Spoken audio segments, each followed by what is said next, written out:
Nous lisons le livre de Jacques, chapitre 4. Jacques, chapitre 4. Nous lisons le verset 11 à 12. Ne parlez point mal les uns des autres, frères. Celui qui parle mal d'un frère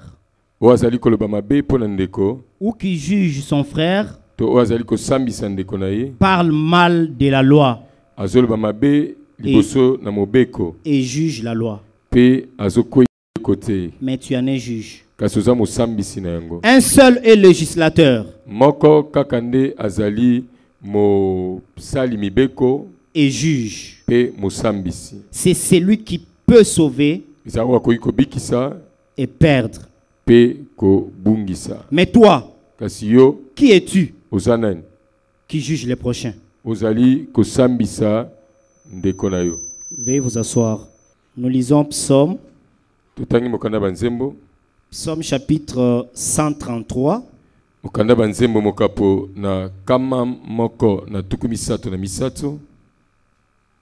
Nous lisons le verset 1er au 3e. Cantique de degré de David. Voici, ô Dieu, ô qu'il est agréable, qu'il est doux pour des frères de demeurer ensemble. C'est comme l'huile précieuse qui répandue sur la tête descend sur la barbe d'Aaron, qui descend sur les bords de ses vêtements. C'est comme la rosée de l'Hermon qui descend sur les montagnes de Sion. Car c'est là que l'Éternel envoie la bénédiction, la vie pour l'éternité. Amen. Amen. Je pense qu'il y a quelqu'un qui était avec nous le dimanche passé.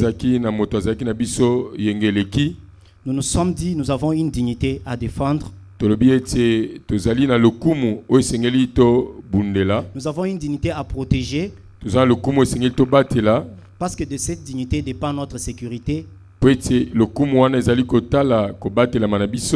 Dépend notre respect. Dépend tout ce que nous pouvons désirer. Et si nous perdons cette dignité, le diable se moquerait de nous. Amen. Amen. Dans la semaine, nous avons introduit un autre thème qui est parmi les moyens qui nous poussent à contenir ou à protéger notre dignité. Nous l'avons appelé l'homéostasie chrétienne. L'homéostasie chrétienne. Amen. Amen. L'homéostasie, c'est un mot médical.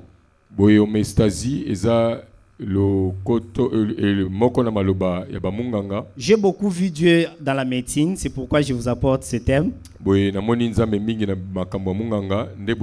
pour cette semaine, je voyais Dieu vraiment dans la médecine. Amen. Vous savez, Dieu, on doit le voir partout. Si vous ne voyez pas Dieu dans quelque chose, ne le faites pas. C'est une astuce que nous allons donner à la fin. Mais Dieu, on doit le voir partout. Comme on le voit souvent dans le football avec le Real, le Barça. Cette fois, nous l'avons vu dans la médecine. C'est quoi l'homéostasie? C'est la capacité d'un organisme à se maintenir en équilibre, quelles que soient les variations internes et externes.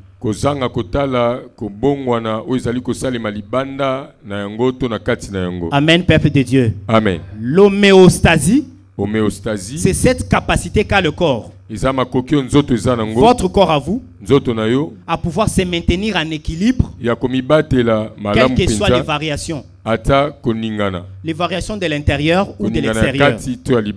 Alléluia. Amen. Nous sommes vivants. Si vous êtes en bonne santé, c'est-à-dire votre corps a maintenu l'équilibre. Le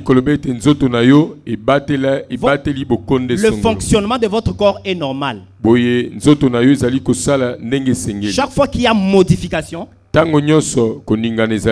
vous tombez malade. Amen, amen. Amen. Toute perturbation de l'intérieur ou de l'extérieur peut vous rendre malade. Et dans notre vie, dans la science, pour évaluer ce qui est caché à l'intérieur, pour évaluer les degrés de cet équilibre, les scientifiques se sont servis de ce que nous avons appelé les signes vitaux. Amen. Amen. Les signes vitaux nous révèlent sur la vie qui est menacée ou qui est en danger ou qui est perdue ou qui est encore là en bon état. C'est pourquoi quand vous arrivez à l'hôpital, dans un premier temps, on utilise des appareils pour prélever vos signes vitaux. Sur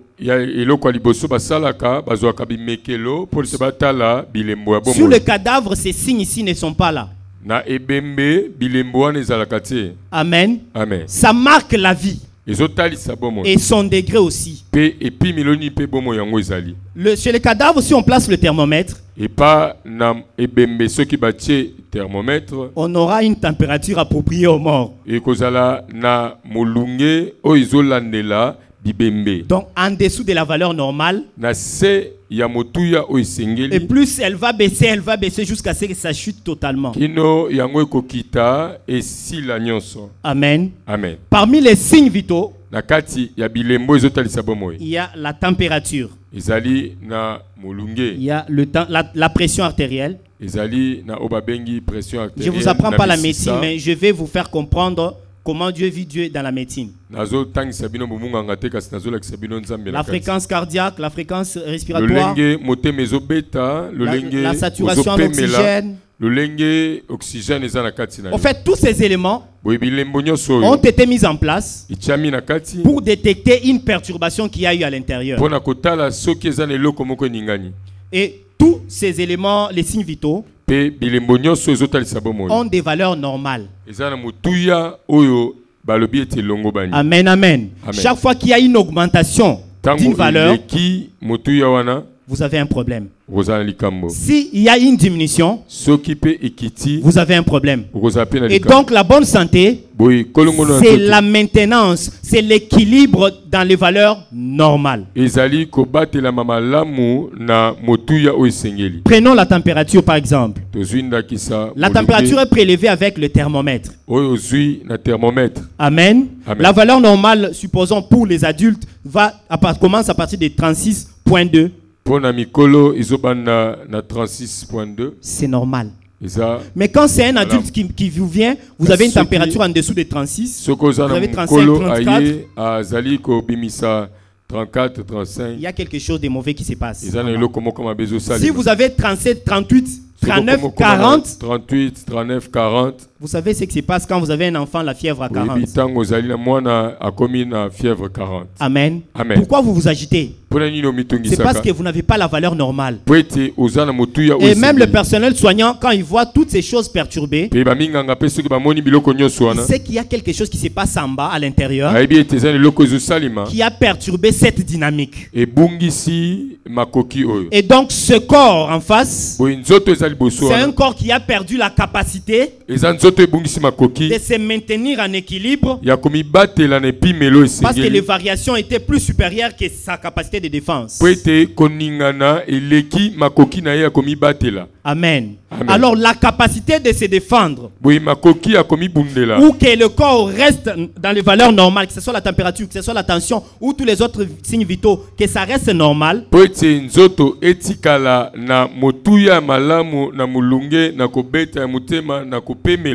Cette capacité, c'est ça que nous appelons l'homéostasie. Celui qui est malade, il a perdu son homéostasie. Amen, amen. Amen. Celui qui est malade a des perturbations sur son plan de l'homéostasie. Celui qui est à l'agonie a tellement perdu beaucoup. Et celui qui est mort a perdu alors totalement sa capacité de se maintenir en équilibre. Donc, ici nous parlons de l'homéostasie chrétienne. Un enfant de Dieu, pour vivre normal, il a des capacités que Dieu lui a données. Amen, amen. Amen. Notre Dieu, c'est un Dieu responsable. Il nous a établi quand il nous appelle chez lui. Il nous donne cette homéostasie. Il nous donne cette capacité de se maintenir en équilibre, quelles que soient les variations de l'intérieur ou de l'extérieur. Amen, amen. Amen. Alors, vous allez trouver dans la maison de Dieu des personnes ou en dehors qui se comportent comme des appareils de prélèvement des signes vitaux.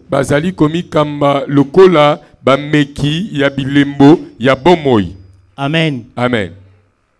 Nous avons lu Psaume. Psaume dit quoi? 133.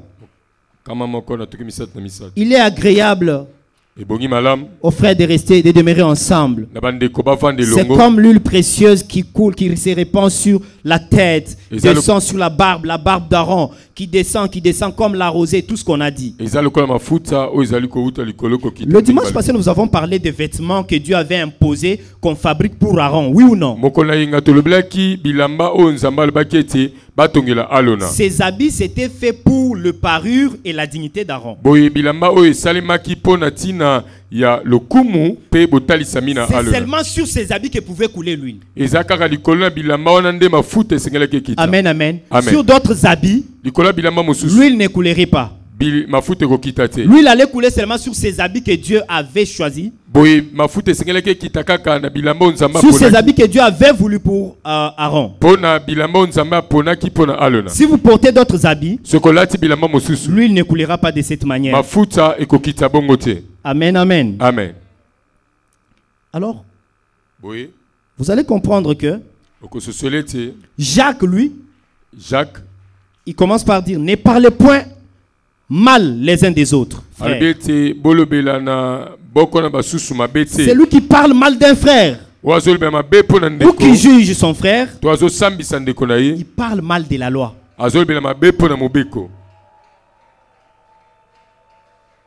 Il parle mal de la loi. Et il est en train de juger la loi. Or, si tu juges la loi, tu n'es pas observateur de la loi, mais tu en es juge. Un seul est législateur, un seul est juge. C'est celui qui peut tuer, c'est celui qui peut donner la vie. Amen, amen. Amen. Qui es-tu toi qui juges le prochain? Qui es-tu toi qui te comportes en thermomètre? Amen, amen. Tu passes à côté de toute personne à tout moment. Tu introduis ta tête dans la vie de chacun chaque jour. Tu veux savoir si la température a augmenté ou elle a baissé. Et tu te dis, Mikolo a une fièvre. La température est 40. En tout cas, azate. Amen. Amen. Tu introduis la tête. Tu prélèves la température. En tout cas, azana C à 36. Nicolo, en tout cas, une hypothermie.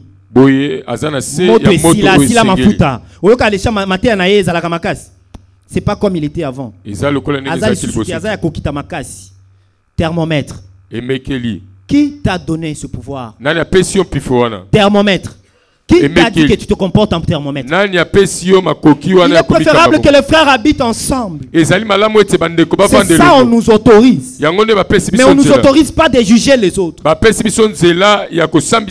Amen, amen. Amen. Chaque fois que tu es en train de juger quelqu'un, avant d'aller masanga. Il avait fait ça. C'est pas ton travail. Thermomètre. Et ça va te pousser à croire, à dire non, c'est pas toi, tu n'es pas l'appareil de mesure de cette température. L'homéostasie, c'est pas ton affaire. Amen, amen. Amen. Thermomètre. Nous devons arrêter à nous comporter en appareil de mesure de prélèvement des températures des gens.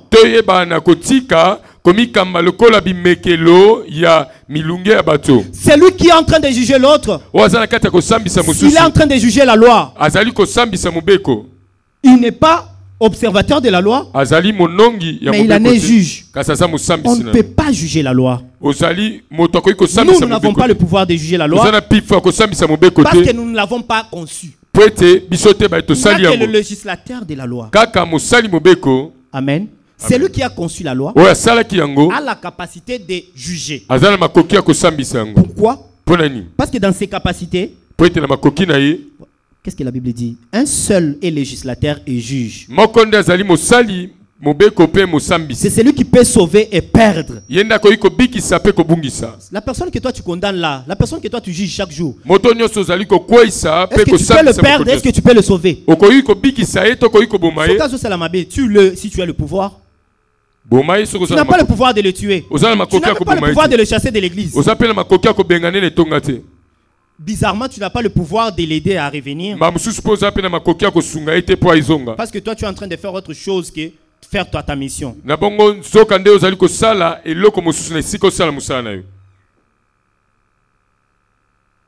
Amen. Amen. Thermomètre. Arrêtons dans la maison de Dieu de nous comporter en appareil de mesure. Ça fragilise la communauté. Faisons ce qui est écrit dans Psaume. Il est préférable que les frères restent ensemble, se contemplant les uns les autres. C'est comme ça que l'huile doit couler. Il doit couler sur la tête de nos pères. Il doit couler jusqu'aux extrémités de nos vêtements. Et ces vêtements, ce sont les vêtements que Colossiens nous avait dit la semaine passée. C'est la pureté. Amen, amen. Amen. C'est les vêtements de l'impudicité. Ce sont ces choses qu'on nous a citées. C'est cette envie, cette jalousie, cette haine. Nous devons éviter ces choses. Ça suit nos vêtements. Et nos vêtements n'ont pas la capacité de recevoir l'huile qui coule. Et je peux me représenter. L'huile doit couler. Et quand ça commence à couler, au lieu que ça atteigne toutes les parties du corps, du vêtement, ça va te sauter toi. Ça atteint l'autre là-bas. Ça saute l'autre là-bas. Ça atteint l'autre là-bas. Et ceux qui sont sautés, ce sont des personnes qui ne veulent pas se concentrer sur leurs propres habits. Ils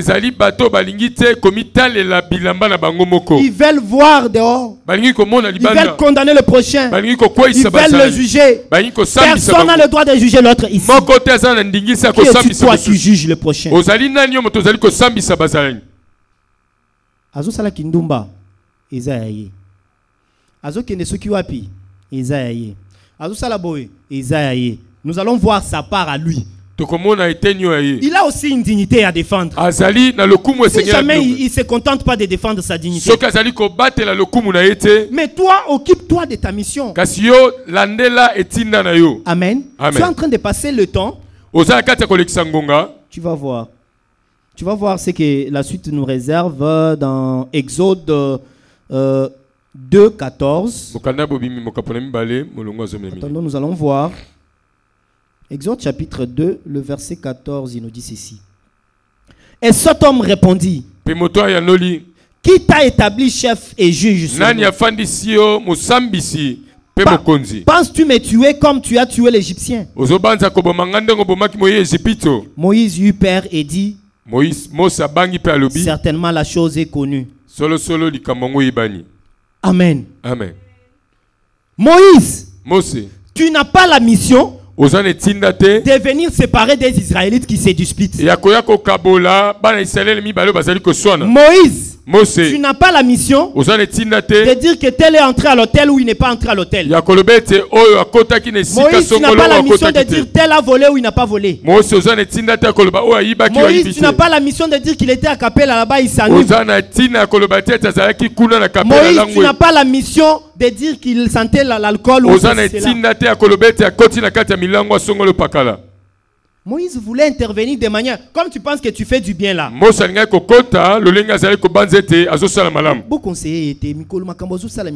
Pourquoi toi-même tu ne peux pas aller au conseil?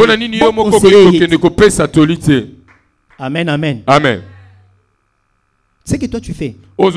Tu viens, tu trouves quelqu'un dans un mauvais état, comme tu l'estimes. Tu commences à vouloir séparer. Bizarrement, comme on dit, c'est lui qui juge la loi. Il est en train de se juger lui-même. Moïse ne savait pas que on était au courant que lui avait déjà même tué. Amen, amen. Amen. Qui es-tu toi? Qui t'a établi juge sur nous? Amen, amen. Souvent c'est comme ça, vous demandez. Quand on parle trop à mal de vous là, on dit que vous avez fait ça, vous avez fait ça. Tout ça, tout ça. Amen. Amen. Tu as ta part. Moïse qui t'a donné le pouvoir d'être juge sur nous. Qui t'a établi juge et chef. Tu veux me tuer comme tu as tué l'Égyptien. Moïse se rend compte que l'affaire est connue. Alors je vais dire quoi à quelqu'un ici? Chaque fois que tu te mets à juger quelqu'un, rassure-toi, toi tu as fait plus que même lui. Mais le problème c'est que toi on n'a pas vu. Amen, amen. Toi tu méritais la prison même. C'est que toi tu as fait mériter la prison. Si c'était vraiment projeté en diapositive ici, toi tu es en prison. Mais tu aimes trop te justifier, parler les choses des gens, les maîtriser parfaitement, condamner les gens. Mais Moïse, nous nous disputons seulement. Mais toi tu as tué. Moïse, toi tu as tué l'Égyptien. Amen, amen. Entre avoir tué et se disputer, qui a fait le mal le plus fort?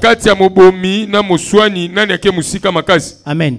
Est-ce que vous pouvez me répondre? Entre Moïse qui a tué quelqu'un, il a arrêté la vie de quelqu'un. Nous, on se dispute, peut-être on peut se comprendre après un moment. Mon cher, en tout cas, pardon, Limbisa. Moïse doit demander pardon à qui qu'il a déjà tué. Ça veut dire, chaque fois que vous vous mettez à juger, vouloir juger quelqu'un, rassurez-vous, Dieu ne ment pas. Vous avez fait un truc très compliqué que ça. Vous avez tué. Toi, tu as tué. Oh, amen. Amen. Toi, tu as tué. Mais tu veux condamner celui que tu as vu selon ton appréciation. Tu veux me tuer comme tu as tué l'Égyptien. Moïse a yoki kobanga. Amen, amen. Tu sais, quand tu es en train de juger là, seulement on te révèle, on dit, toi aussi je t'avais vu. Sérieux? Non, moi là-bas, j'étais pas. Là, tu vas commencer à chercher comment habiller, comment justifier comme tu es déjà. Ça veut dire ce métier de se juger n'est pas notre métier. Amen, amen. Le métier de se juger entre frères n'est pas notre métier. Nous ne sommes pas établis en thermomètre dans la maison de Dieu. Nous ne sommes pas appelés à être des tensiomètres pour savoir que là, Azan a hypertension ou bien Azan a hypotension. C'est pas ton problème. Un seul est législateur, un seul est juge, parce qu'il a le pouvoir de tuer et de restaurer. Amen, amen. Il n'y a que Jésus seul. Il n'y a que Jésus seul. Tu as le pouvoir de tuer, d'arrêter la vie de cette personne, ou bien de les restaurer, de les ramener vers lui. Amen, amen. Ce que tu pouvais faire toi, c'était plutôt de prier pour lui. Et c'est comme ça que j'ai dit, Au lieu de se concentrer dans les trucs là de juger les gens, Moïse, rappelle-toi ta mission. Tu n'es pas parti de chez Pharaon pour venir séparer les Israélites en Égypte. Non. Tu es parti de chez Pharaon pour faire sortir Israël de l'Égypte vers Canaan, la terre promise. Moïse, n'oublie pas ta mission. Moïse, quand tu es dans la maison de Dieu, concentre-toi sur ta mission. Arrête de te comporter en juge. Tu n'en as pas le pouvoir. La loi, on ne la juge pas. La loi, on la juge seulement par celui qui l'a élaboré. Amen, amen. Amen. Est-ce qu'il y a quelqu'un qui peut se concentrer sur sa mission dans la maison de Dieu? Quelqu'un qui peut éviter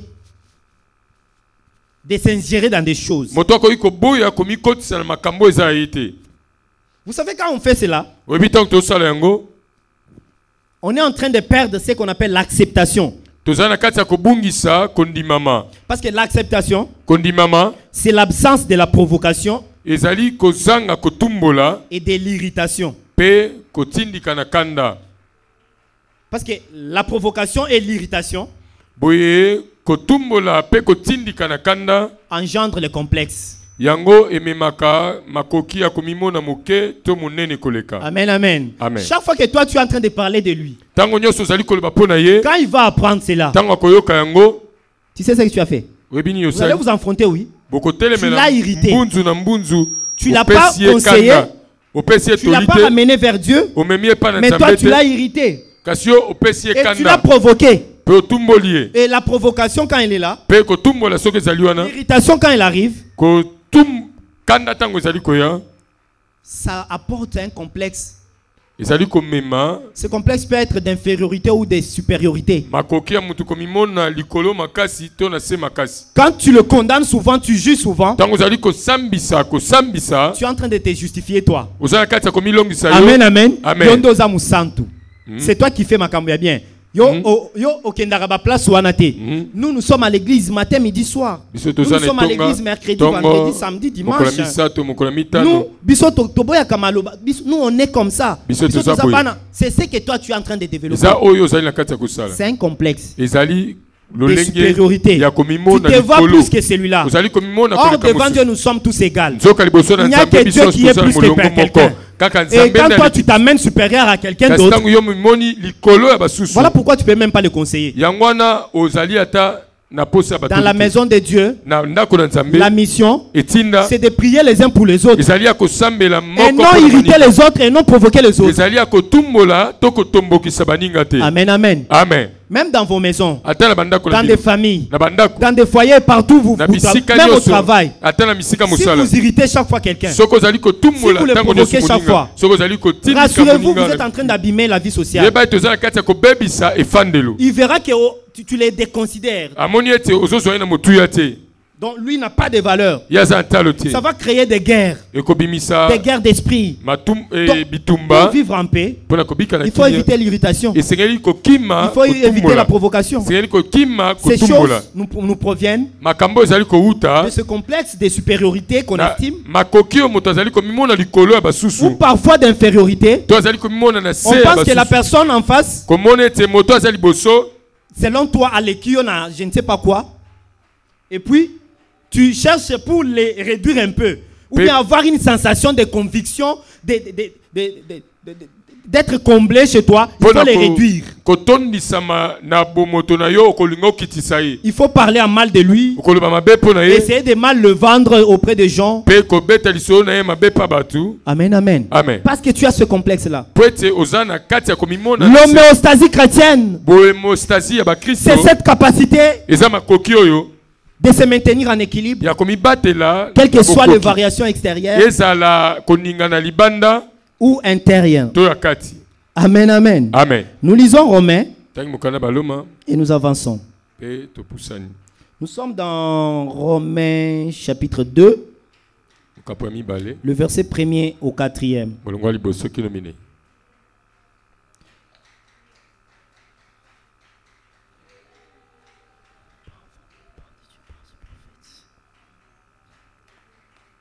Romains 2. Voilà. Ô homme, qui que tu sois, toi qui juges, tu es donc inexcusable. Car en jugeant les autres, tu te condamnes toi-même. Puisque toi qui juges, tu fais les mêmes choses.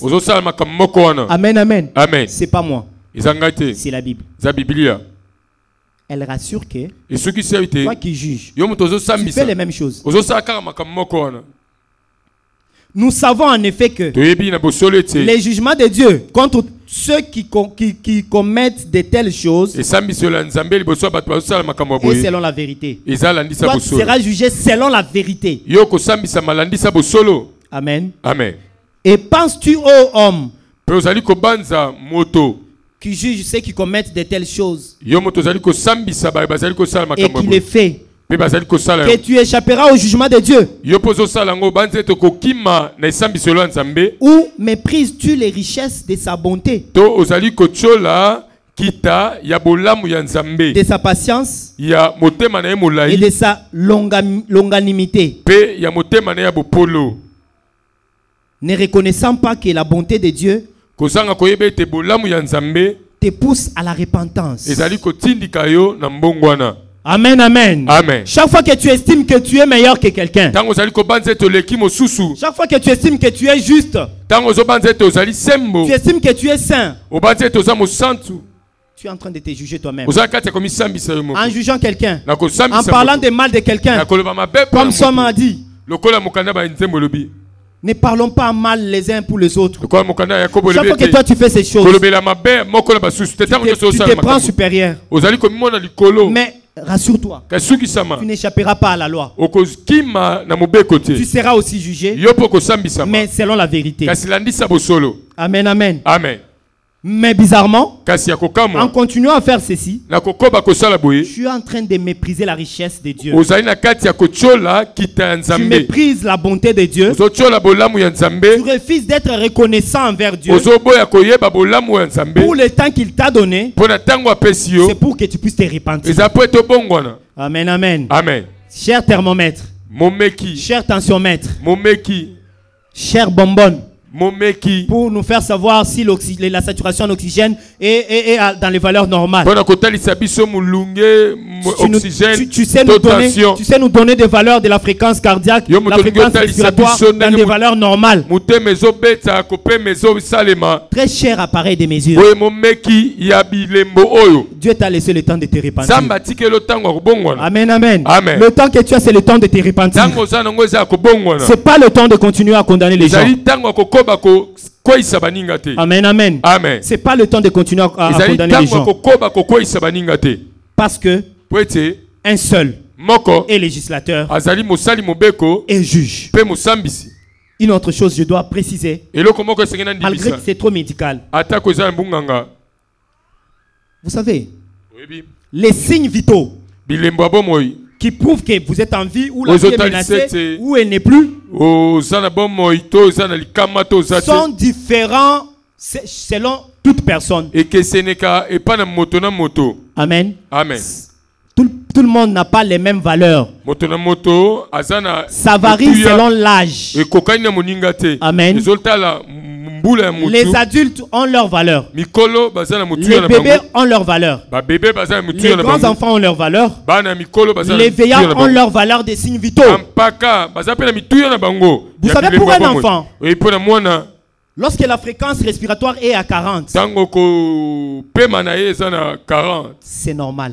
Est-ce qu'on me suit? Amen, amen. Amen. Je n'ai pas besoin de vous apprendre beaucoup de choses compliquées, mais je vais ramener ça. Le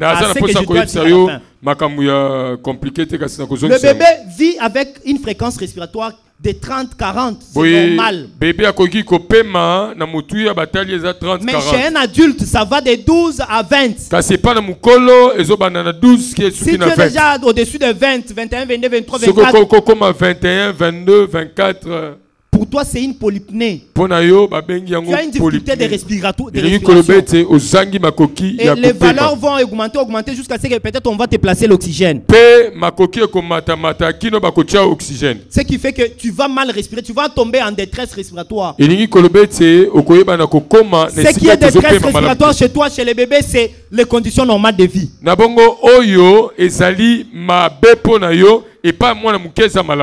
Amen. Amen. Chez les vieillards, c'est aussi différent. Ça varie selon l'âge. Ces signes vitaux varient selon les races. Ces signes vitaux varient selon beaucoup de paramètres.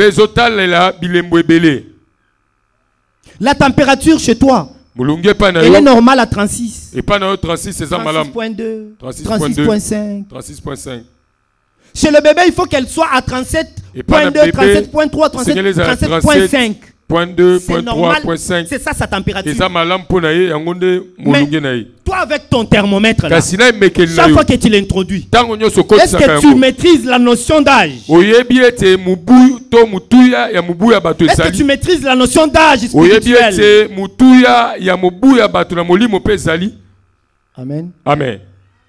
Nous sommes là. Chacun a son âge spirituel. Et il n'y a que Dieu qui connaît l'âge de chacun. Il y a des bébés spirituels. Et être bébé, ce n'est pas un péché. Ça ne signifie pas qu'ils sont ridiculisables.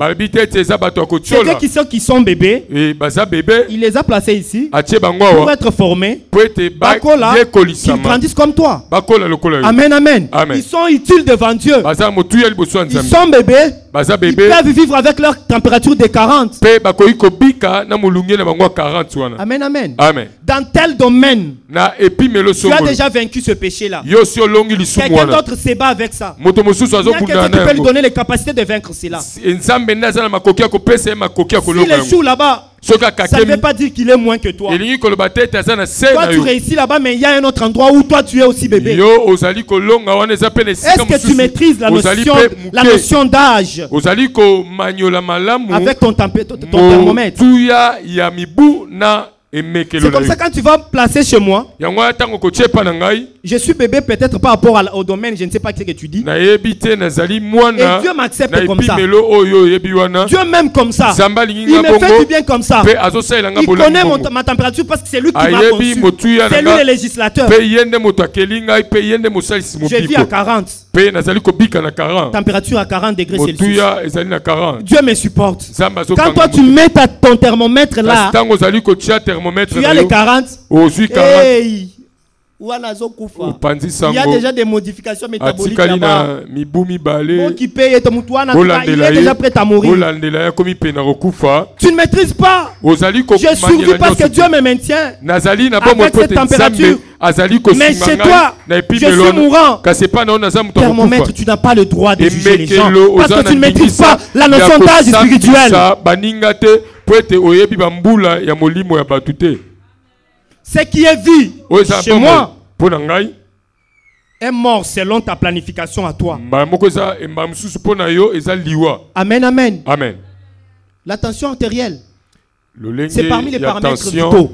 J'ai déjà vu des gens venir à l'hôpital avec une tension de 150 mm de mercure. Par exemple, sur 90 ou sur 100. Il vous arrive là-bas en coma. Il ne parle pas. Cette pique tensionnelle l'a fait perdre cette connaissance. Mais j'ai déjà aussi vu des gens avec une tension de 220 sur 120. 220 sur 120. À l'occurrence, ma propre mère. Et j'ai causé avec elle au téléphone. Quand on me dit que c'est ça la valeur. Moi ici, connaissant ça, je m'agite, j'appelle l'autre médecin d'aller la voir. Mais elle est en train de parler au téléphone. Et j'ai déjà vu aussi des malades comme ça. Il vous parle. Selon lui, Dieu le maintient avec cette variation. Quand bien même c'est dangereux, mais Dieu sait qu'il va le reprendre, il va le récupérer. Mais chez toi c'est la mort. Chez toi c'est le chaos. Amen, amen. Amen. Vous voyez quelqu'un qui vous arrive avec une glycémie de 250, il est en coma. Il y a l'autre qui a une glycémie de 500, 600. Light. Il est là debout. Même la science ne va pas vous expliquer ça. Amen, amen. On regarde, on ne doit pas expliquer ça, le light. L'un à 250, il est en coma, l'autre à 600. Il est là. Il n'y a qu'un seul qui est législateur. Arrête de te comporter en appareil de mesure, en appareil de prélèvement, comme signe vital. Tu n'es pas signe vital. Qu'est-ce que je vais te dire? Je vais dire que chaque fois que tu te comportes en juge, tu ne connais pas la maîtrise de la spiritualité de chacun. Laissez les bébés manger leur potopoto. Toi, si tu es déjà habitué à manger les os, à les broyer, à manger les foufous, gloire à Dieu parce que nous avons déjà un adulte parmi nous. Il peut nous guider. Mais l'adulte ne malmène pas le bébé. Amen, amen. Il vit avec cette température pour lui. Dieu l'accepte comme ça. Il n'y a que Dieu seul qui sait comment il peut le tuer ou le restaurer encore. Amen, amen. Un seul juge. Et vous savez ce qu'il a fait? Il nous a laissé à tous la promesse qu'il a faite du Saint-Esprit. Je vous enverrai un consolateur, l'esprit de vérité, l'esprit de puissance. C'est cet esprit qui donne des capacités. Amen, amen. À ceux qui ont perdu leur homéostasie, à ceux qui ont perdu leur capacité de se maintenir en équilibre. Il n'y a que le Saint-Esprit qui a le pouvoir de vous redonner cette capacité, de la restaurer, de la régénérer et de vous ramener encore en équilibre. Et désormais, vous ne serez pas malade. Retenez que chaque fois qu'il y a quelqu'un qui est malade, c'est-à-dire à l'intérieur, il y a eu un déséquilibre. Les paramètres vitaux sont perturbés. Parce qu'il y a eu des modifications et des perturbations de son métabolisme et de tous les fonctionnements.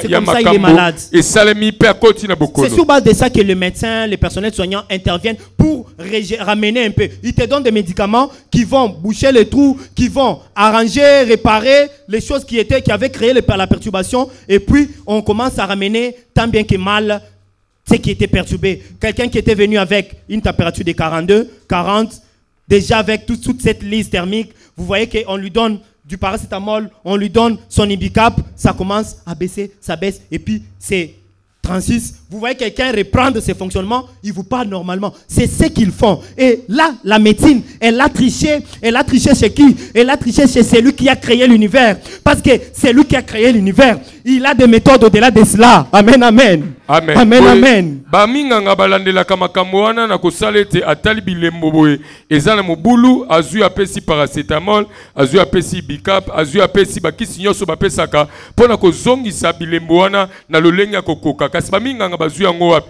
ezali mayele oyo bamekoli epana nzambe mokeli. Biso nous avons autant de paramètres vitaux quand vous arrivez à l'hôpital. Bilembo ya kotalela bomo ntango soki na hôpital. OK. Ezali bilembo ya bomo iyo. Tensiomètre, boye tension, mulunge, biloko nyonso bakosalela yango. C'est beaucoup même quand même. Ezé belé boye. Mais il y a un seul qui n'a pas besoin de beaucoup de paramètres. Il a placé seulement un seul paramètre en vous. C'est le Saint-Esprit qui est en vous. Il évalue la température. Il évalue la tension. Il évalue la glycémie. Il évalue la saturation d'oxygène. Il évalue tout pour votre survie spirituelle. Amen, amen. Amen.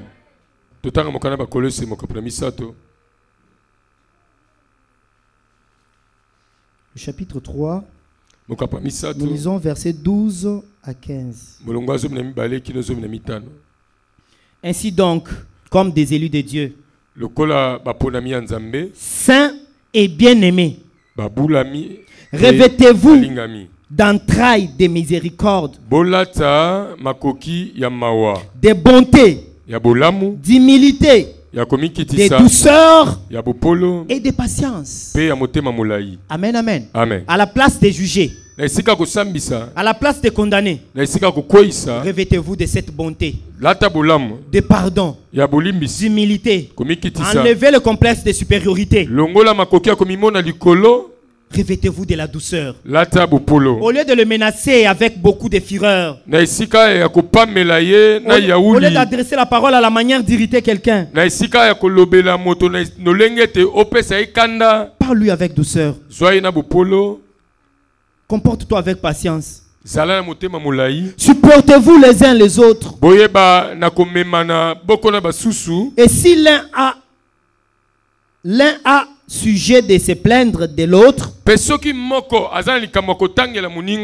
pardonnez-vous réciproquement, de même que Christ vous a pardonné. Pardonnez-vous aussi. J'aime la phrase de début, on dit revêtez-vous.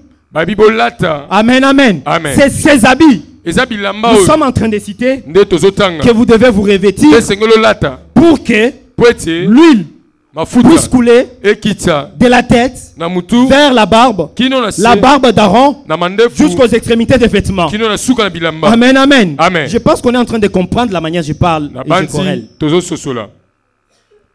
Mais par-dessus toutes ces choses, revêtez-vous de la charité qui est le lien de la perfection, et que la paix de Christ, à laquelle vous avez été appelés pour former un seul corps, règne dans vos cœurs et soyez reconnaissants. Amen, amen. Amen. J'ai parlé de deux attitudes. Il y a l'attitude de celui qui condamne. Mais maintenant, là, c'est l'attitude qui remplace les condamnations. Quand on t'enlève cette attitude de juger les autres, s'il y a un vide qui va rester, tu risques de le remplacer par autre chose. Mais remplace ça par ce vêtement, nous venons de lire.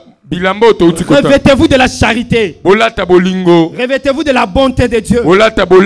Même s'il y a des problèmes entre vous, pardonnez-vous les uns les autres. Comme Christ, pardonnez-vous.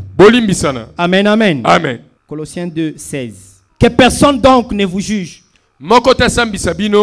au sujet du manger ou du boire, ou au sujet d'une fête, d'une nouvelle lune, ou des sabbats. C'était l'ombre des choses à venir, mais le corps est en Christ. Amen, amen. Est-ce qu'on peut applaudir pour la gloire de l'Éternel?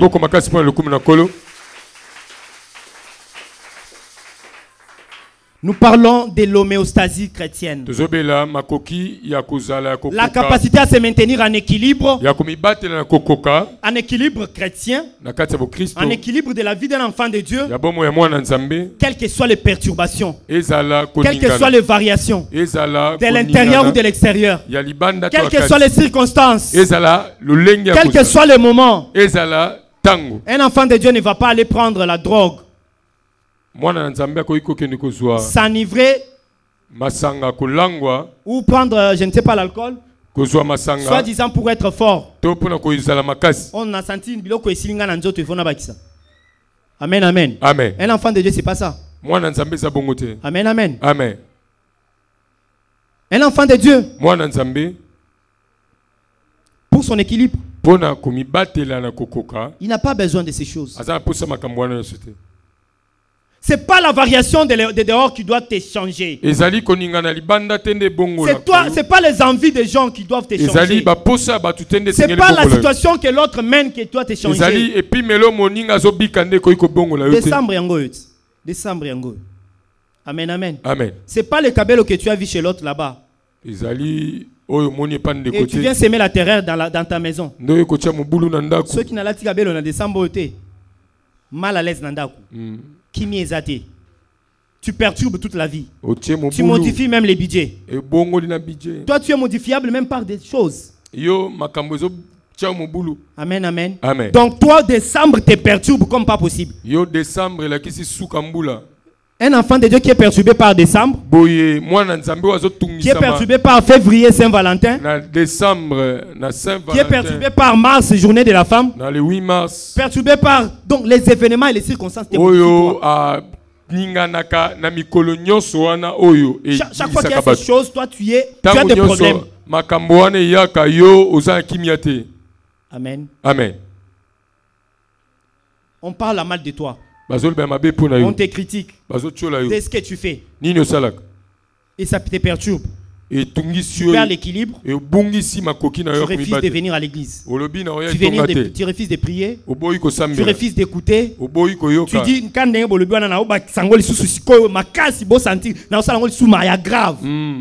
Amen, amen. On te tape pour quelque chose. Tu dis comme les Luba disent. Amen, amen. On te condamne pour quelque chose. Tu aggraves, tu dis j'avais pas fait, maintenant je vais aller faire. Tu te modifies. Tu perds ton équilibre. Amen, amen. Chaque fois que tu te mets conduit, faut pas aimer, faut pas être content qu'on parle toujours de toi, que tu fais ceci, donc tu es content à l'aise, que tout le monde parle, toi tu es bon. Comment vedette, malgré il parlait, c'est pas bien de parler, mais toi à toi-même, tu veux te comporter toujours en vedette. Ta dignité ça t'intéresse pas. Tu oublies que tu as une dignité à défendre, mais tu t'en fous aussi de ton équilibre. Tu t'en fous de ton homéostasie. Cette capacité que tu avais avant. Cette capacité que tu avais à résister. Cette capacité que tu avais à résister devant le mal, les tentations. Même quand les toamoutimos te venaient, tu résistais. Mais là, ça commence à t'emporter. Tu as perdu tes capacités de défense. Amen, amen. Amen. Vous savez ce qui se passe?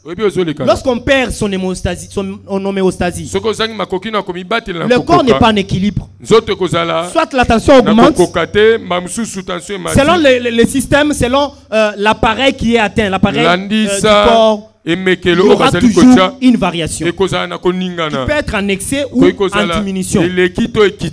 Déficit, ça pose problème. Augmentation, ça pose problème. Les mieux, c'est l'équilibre et la normalité.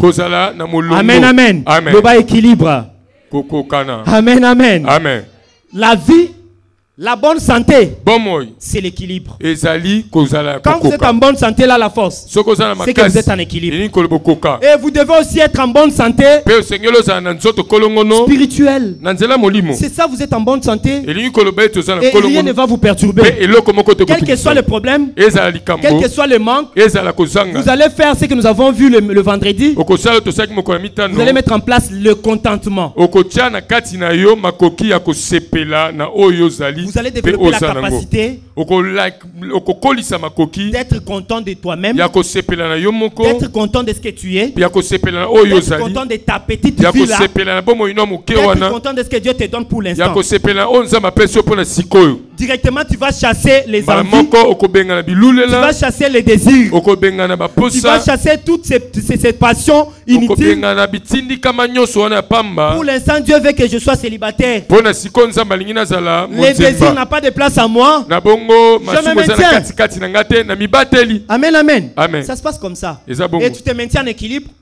Tu conserves ta spiritualité. Chaque fois que tu pars, plaire au désir, tu t'es déséquilibré spirituellement. Rassure-toi, ta température est soit augmentée, soit en bas. Amen, amen. Et tu es fragile.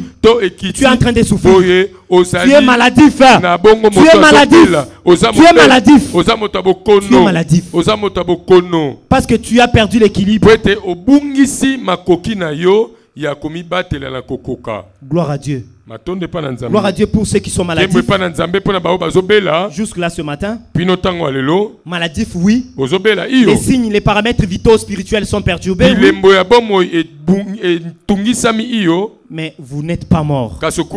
Vous n'êtes pas mort. Amen. Vous n'êtes pas mort jusqu'à ce matin. Vous n'êtes pas mort jusqu'à ce matin. Ça se passe comme pour cet homme-là qui a été ramassé par un bon samaritain. Amen, amen. Amen. Lorsque le samaritain passait, il trouve quelqu'un tabassé à mort. Mais il n'était pas mort. Il était agonisant. Avec des blessures partout. Ce matin, je parle à ceux qui ont des blessures partout. La vie vous a tellement blessé. Vous priez, les choses n'arrivent pas. La vie vous a rendu tout ce qui est compliqué. Les blocages sont là. Vous n'avez pas d'enfant. Vous n'avez pas de mariage. Vous n'avez pas d'argent. Vous n'avez pas de travail. La vie, c'est une sécheresse. Vous êtes à l'agonie. Vous êtes instable. Vous manquez même à manger. Vous êtes instable. Vous perdez même la valeur. Vous êtes instable. La honte vous a couvert. Vous vivez dans l'humiliation. Vous êtes à l'agonie comme cet homme. Vous êtes à l'agonie comme cet homme. Amen, amen, amen. Vous êtes allé tout près de la frontière. Ça vous a déséquilibré spirituellement. Le diable a profité de cette perte de dignité. Et il vous a terrassé tellement. Vous priez, ça n'arrive pas. Vous faites des démarches, votre voyage n'arrive pas. Vous êtes cette personne à qui on refuse le visa chaque fois. Vous êtes cette personne qui commence les fiançailles et ça n'aboutit pas. On vous vit toujours. Vous êtes cette personne qui est toujours vue mal par tout le monde. Vous êtes cette personne qui commence l'activité et ça marche toujours pas. Vous êtes cette personne qui cherche le travail, ça n'arrive pas. Vous êtes cette personne qui se sent, qui a déjà le dégoût de vivre. Vous pensez que ça ne vaut même pas la peine d'exister. Je viens vous dire, cet homme qui était ramassé par le Samaritain était blessé. Il n'avait même pas la petite force. Vous savez, quand on perd son homéostasie, on est affaibli. Amen, amen, amen. Tous les métabolismes ne fonctionnent pas normalement. On est alité. C'est comme ça que vous trouvez d'autres malades. Ils sont forts. D'autres ils sont très faibles. D'autres ils sont dans des hôpitaux. D'autres on le place la perfusion. D'autres il est sous l'oxygène. Ça dépend les degrés. Les niveaux et les niveaux. Je ne connais pas le niveau de chacun dans la perte de l'homéostasie. Je ne sais pas à quel niveau tu as perdu ton homéostasie. Je ne sais pas si tu es encore à un niveau où tu peux prendre juste le paracétamol. Soit tu es au niveau où on peut juste te donner une injection et puis c'est tout. Soit tu es au niveau où il faut qu'on te retourne vraiment du liquide. Soit il faut qu'on te place les glucosés. Je ne sais pas, toi tu es déjà au moment où tu as une détresse respiratoire. Il faut qu'on te place les bonbons. Tu as besoin de l'oxygène. Je ne sais pas si tu es déjà à l'agonie. Tous les paramètres vitaux sont perturbés. Ce matin, la parole de Dieu vient à ces gens. Le message de ce matin s'adresse à ceux qui ont des paramètres vitaux perturbés. Que ça soit spirituellement et aussi physiquement. Amen, amen. Dieu nous a appelés avec des bons projets. Il dit les projets que j'ai pour vous, ce sont les projets de bonheur, le projet de paix, le projet d'émergence, le projet de réussite. Amen, amen. Il arrive que quand on échoue toujours, quand on n'a pas ce bonheur, on peut se lancer à des choses qui nous déséquilibrent davantage. Amen, amen. Ce matin, Dieu doit nous aider à se maintenir en équilibre physiquement et spirituellement aussi. Amen, amen. Physiquement, il doit te donner ce que ton cœur désire. Ce matin, ma prière, c'est que l'Éternel fasse ce qu'il a fait avec cet homme de la Samarie qui donne le mariage à celui qui a besoin du mariage. Que notre Dieu donne des enfants à celui qui a besoin de chercher les enfants. Que notre Dieu donne du travail à celui qui cherche le travail. Que notre Dieu donne la stabilité à celui qui en a besoin. Que notre Dieu vous donne les moyens que vous avez besoin. Que notre Dieu fasse de vous une référence, une légende comme il nous a il marquera la différence entre ceux qui le cherchent et ceux qui ne le cherchent pas. Que ceux qui le servent et ceux qui ne le servent pas. Que notre Dieu marque la différence dans ta vie. Que notre Dieu marque la différence dans ta vie. Et s'il est le Dieu qui nous envoie ce message de l'homéostasie chrétienne, la capacité de se maintenir en équilibre, que Dieu vous donne tout. Sur le plan social, sur le plan de vie, il vous donne tout ce qui peut vous mettre en équilibre. Que vous ayez la nourriture en abondance en cette fin d'année. Que vous ayez les moyens conséquents en cette fin d'année. Que l'Éternel maintienne votre équilibre physique. Que l'Éternel maintienne votre équilibre social. La parole de Dieu vient pour sauver. Elle vient pour exhorter. Elle vient pour consoler. Elle vient pour bénir. Amen, amen. Amen. C'est comme ça que nous avons lu dans Psaume. On dit, c'est comme cette huile qui coule et qui coule jusqu'aux extrémités des habits d'Aaron. Amen, amen. Que cette huile qui coulait hier seulement sur notre papa, qui coulait hier seulement sur quelques personnes, parce que les autres étaient en déséquilibre spirituel. Cette huile, c'est le Saint-Esprit. Amen, amen. Que l'Esprit de Dieu vous aide dès ce matin à vous donner des capacités que vous aviez perdues afin de maintenir votre vie en équilibre. Amen, amen. Que cette huile coule encore. Je disais, dans Psaume, on dit, c'est comme la rosée de l'Hermon qui descend sur les montagnes de Sion. Car c'est là que l'Éternel envoie la bénédiction, la vie pour l'éternité. Alléluia. Amen. Sion,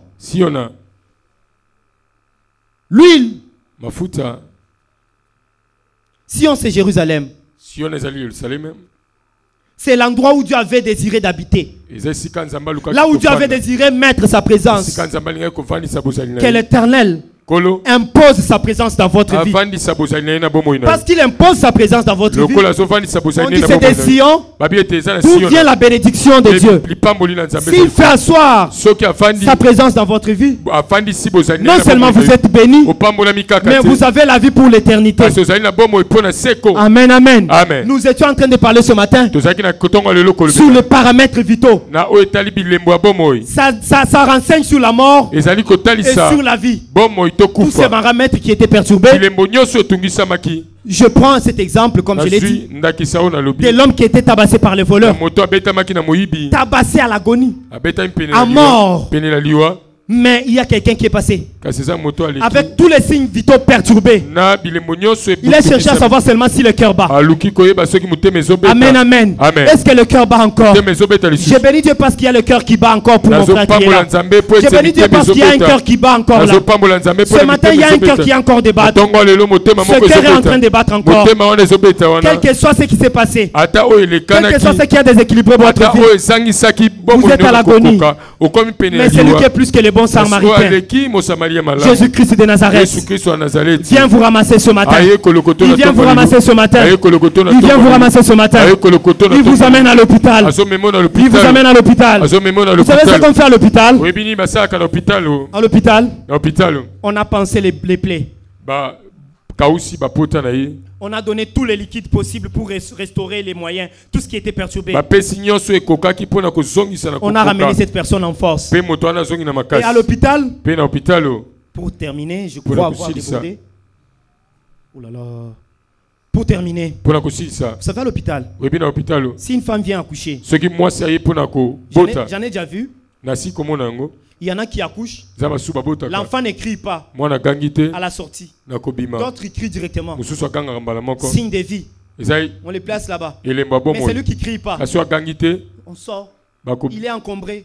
Il a des l'état des morts apparents. Pas de respiration. Pas de quoi. Amen, amen. Vous savez ce qu'on fait? Le médecin a cette foi. Dès qu'il sent que l'enfant vient de sortir, avec tous les paramètres qu'il a, le cœur bat encore. Il doit commencer les manœuvres de réanimation. Amen, amen. Vous allez voir, certains enfants, on le réanime. On réanime. On réanime. Enfin, il crie. Amen, amen. Son regard qui était perturbé, il redevient normal. L'enfant reprend la vie.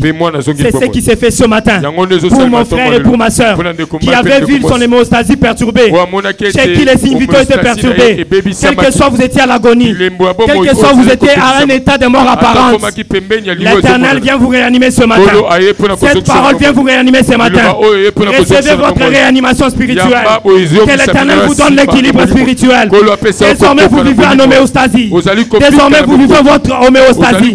Désormais l'Éternel vous redonne la capacité de résister quelles que soient les perturbations de l'extérieur ou de l'intérieur.